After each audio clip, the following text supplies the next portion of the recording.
क्या कहें, कुछ शब्द नहीं है। ये तुम्हारी खामोशी तुम्हारी कमजोरी है। मेरी भी दो बहनें हैं, एक एसडीएम है, एक जिला सप्लाई इंस्पेक्टर है। वो भी तुम्हारे जैसे घरों से आई है।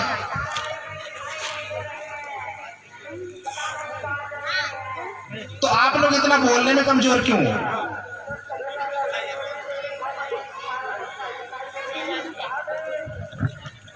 मैं ये कहना चाह रहा हूं कि आज हम जो बोल रहे हैं, आपको बता रहे हैं, मुझे बताते हुए बड़ी पीड़ा हो रही। मनोज की स्थिति देख के मुझे लग रहा था कि लड़का प्रोग्राम कैंसिल कर रहा था कि भैया हम नहीं कर रहे हैं। मैंने प्रशासन के जितने भी लोग हैं, मुझे लग रहा है कि आप प्रशासन के साथी बैठे हुए हैं, मैंने किसी को कसर नहीं छोड़ी परेशान करने में। क्यों? क्योंकि बाबा साहब ने मुझे अधिकार दिया है कि जब मैं खड़ा होऊंगा, जो मुझे राइट्स हैं, अगर आप नहीं दोगे तो हम आपसे छीन लेंगे। क्योंकि लोकतंत्र है, और लोकतंत्र में राजा कौन होता है? प्रजा। प्रजा के पास वो ताकत है। प्रजा कौन होती है? जो हम लोग हैं। हमारे पास वो ताकत है कि जो संविधान में अधिकार दिए गए हैं हम उसे छीन सकते हैं। लेकिन कैसे? जब हम संगठित हो जाएंगे। अभी इसके पहले हम लोगों ने ज्ञापन दिया था मोहम्मदी में। मैंने देखा कि आपके क्षेत्र से बहुत सारे लोग गए थे। तो ये आपका जो क्षेत्र है, बहुत, मुझे लगता है कि बहुत ताकतवर है। और अब आप बाबा साहब के दिए गए वोट को सही जगह डालिए। क्योंकि माननीय कांसीराम साहब ने कहा था कि बेटी किसी इज्जतदार हाथों में सौंपी जाती है और वोट किसी इज्जतदार शरीफ आदमी को सौंपा जाता है, ना कि बेचा जाता है। क्या कोई अपनी लड़की बेचता? नहीं बेचता ना। और जिस तरह से लड़की की इज्जत होती है, वही हमारे वोट की इज्जत है। जिसको बाबा साहब का बेटा मरा हुआ पड़ा था और गोल मेज सम्मेलन में बाबा साहब उस लाश को छोड़कर चले गए थे आपको वोट का अधिकार दिलाने के लिए। आपको बहुत पीड़ा सह के आपको वोट का अधिकार मिला है। और जहां तक मैं जाता हूं, रोज 2-4 गांव तो जाता ही हूं, लेकिन मैंने ये देखा कि हमारी समाज के लोग प्रधान चुनने में अपने वोटों को 10 रुपये के बेच देते हैं। मुझे कोई कष्ट नहीं ये बात कहने में कि हम लोग बिकाऊ हैं। मुर्गे पे बिक जाते हैं, दारू पे बिक जाते हैं, 200-400 रुपए के लिए बिक जाते हैं। तो कभी किसके अंदर है? जब आप सही आदमी चुनोगे नहीं तो आपका विकास नहीं होगा। होगा आप लोगों का विकास? आप जब अच्छा विधायक नहीं चुनेंगे तो आपका क्या होगा? काम होगा। और एक कमी मैंने देखी है कि लोग कहते हैं कि वो उस पार्टी का है, वो विधायक उस पार्टी का है, वो फला विधायक उस पार्टी का है। आप एक बात बहुत क्लियर समझ लीजिए कि विधायक चुन जाने के बाद सबका होता है। वोट हम तुमको दें या न दें, मेरा अधिकार है। लेकिन अगर आप विधायक चुन के आ गए तो आप विधायक पूरे जो आपके क्षेत्र में जनता आती है उसके हैं। सांसद अगर चुन के आ जाता है दूसरी पार्टी का भी, तो वो हमारा भी सांसद है। इसलिए आप लोग किसी भी काम को कराने के लिए ये ना सोचा करें कि दूसरे पक्ष का विधायक या सांसद है। वो सांसद आपका भी है, वो विधायक आपका भी है।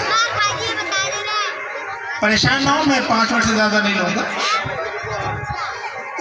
गलत कह रहा हूं? ये आप लोग की गलतफहमी है, इसलिए आप लोग विधायक के पास जाने डरते हो। लेकिन जो दूसरा पक्ष है वो चला जाता है और आप लोग की उल्टी सीधी शिकायत करता है, जिससे आप लोग के काम नहीं होते। सरकार अगर दूसरी आपकी विपरीत विचारधारा की भी बन जाती है तो वो सरकार आपकी भी है या नहीं है? तब आप लोग ये क्यों करते हो कि फला पार्टी का विधायक है, हम अपना काम जब हमारी सरकार आएगी तब करेंगे। सरकार तो आपकी ही है, आपकी नहीं है। मुझे बहुत समय चाहिए समझाने के लिए सब चीज़ों का, ये वक्त नहीं है क्योंकि एक दिवसीय कार्यक्रम है। तो मैं चाहूँगा कि अपनी बात को यहीं ख़त्म करूँ मैं, और मैं आप लोग के गांव-गांव तक आऊँगा बहुत जल्दी, घर घर तक मैं जाऊँगा अगर हमारे साथियों ने साथ दिया। मैं ये देख रहा हूँ कि यहाँ कुछ नीले गमछेधारी हमारे छोटे भाई लोग खड़े हैं। चंद्रशेखर हमारे बहुत परम मित्र हैं और मुझे देखकर खुशी होती है कि आज 29 मई 1972 को जो दलित पैंथर ने काम शुरू किया था, अन्याय के विरुद्ध संघर्ष, आज उस काम को चंद्रशेखर भाई भी पूरा कर रहे हैं। जो लड़ाई पैंथर ने शुरू करी थी वही लड़ाई दलित भीम आर्मी के लोग कर रहे हैं। और ये मुझे बड़ा खुशी मिलती है कि मैं जहाँ भी जाता हूँ मैं देखता हूँ कि 2-4 भाई हमारे नीले गमछे में हर जगह नजर आते हैं। तो उन साथियों का भी आप लोग हौसला बढ़ाइए। किसी के कहने पे कि वो बुरे हैं, ये सब अपनी दिमाग से बातों को निकाल दीजिए। मैं अगर आपको नहीं मिलता हूँ तो आप उनसे काम लीजिए,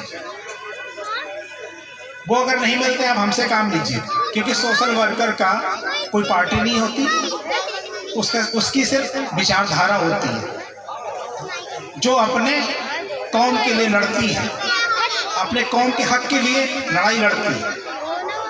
मैं इस कार्यक्रम के बाद जो यहाँ पे परेशानी आई है, मैं आपको वचन देता हूँ कि आज के बाद आप लोगों की ज़्यादा से ज़्यादा जो भी आप लोग को दिक्कतें होती हैं, हम ऐसी यहाँ पे टीम खड़ी करेंगे कि आपकी सारी दिक्कतें वो खुद ही ख़त्म कर देंगे। और हमें एक घर से सिर्फ एक बच्चा चाहिए जो सिर्फ महीने में एक दिन बैठ सकता है, क्योंकि सारी लड़ाई हम नहीं लड़ सकते। क्योंकि आजकल एक कहावत है, भगत सिंह चाहिए, चंद्रशेखर आजाद चाहिए, लेकिन पड़ोसी के घर में। तो जब सब यही सोचेंगे तो हम तो एक दूसरे के पड़ोसी हैं, तो किसके घर में पैदा होगा?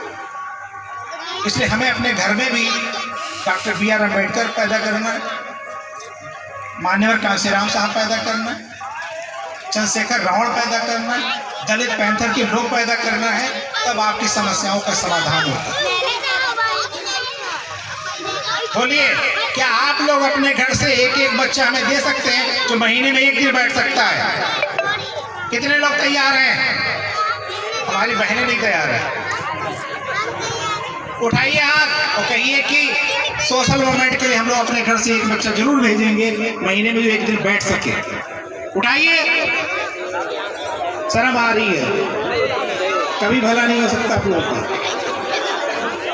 बोलिए जय भीम, सब लोग हाथ उठा के बोलिए जय भीम, जय भीम, जरा धाड़ के बोलो जय भीम, जय भीम। मैं अपनी बात जो मैंने कहा है, अच्छा कहा होगा तो, बुरा कहा होगा तो, अगर आप लोगों को कुछ गलत लगा हो तो उसके लिए माफी चाहूंगा, लेकिन मेरा काम करने का तरीका यही है, क्योंकि मैं नेता हूं नहीं कि मैं आपकी चापलूसी करूं। मैं सोशल वर्कर हूं, समाज की लड़ाई लड़ता हूं, जो मुझे गलत लगेगा वो मैं कहूंगा। ना मुझे मुख्यमंत्री बनना, मैंने भी आपको बताया, ना प्रधानमंत्री बनना। मैं आप लोगों की सेवा करता रहूं और सेवा करते करते इस दुनिया से चला जाऊं, बस मेरी इतनी इच्छा। जय भीम, जय भीम। मैं अपनी बात को इन्हीं बातों के साथ खत्म कर दूं, खत्म कर दूं? बोलो भाई, कितने लोग बोल रहे हैं हाँ या ना? चलिए एक बार बोल दीजिए जय भीम।